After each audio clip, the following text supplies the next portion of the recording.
বাবাকে হারিয়ে কেমন আছে সহজ? মৃত্যুর 1 মাস পর অবশেষে রাহুলকে নিয়ে কথা বললেন প্রিয়াঙ্কা। দেখতে দেখতে গোটা 1 মাস কেটে গেল।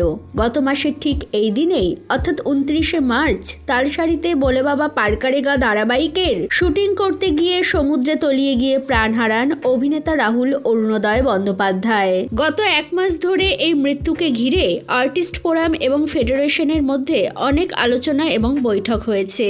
পাশাপাশি নানা বিতর্কের জন্মও হয়েছে। রাহুলের স্ত্রী প্রিয়াঙ্কা সরকার স্বামীর মৃত্যুর নিরপেক্ষ তদন্তের জন্য ইতিমধ্যে মামলা দায়ের করেছেন এবং তার কাজও চলছে। কিন্তু এসবের মাঝেও একটা প্রশ্ন বারবার উঠে আসছে, অভিনেতার পরিবার এই শোক কি কাটিয়ে উঠতে পেরেছেন?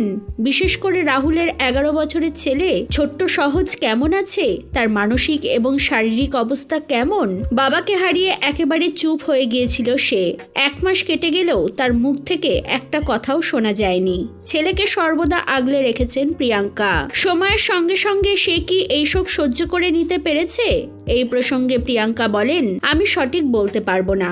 আমরা সকলেই মানসিক লড়াই করছি আলাদা আলাদা ভাবে। নিজেদের মতো সবটা মানিয়ে নেওয়ার চেষ্টা করছি। সহজের সঙ্গে এই বিষয় নিয়ে কথা হয়নি। ও কিভাবে নিজেকে সামলাচ্ছে জিজ্ঞাসা করিনি আমি, কারণ সকলের একটা স্পেস দরকার হয়। ও বড় হয়ে যদি কখনো মনে হয় তবে সে নিজেই সে কথা জানাবে।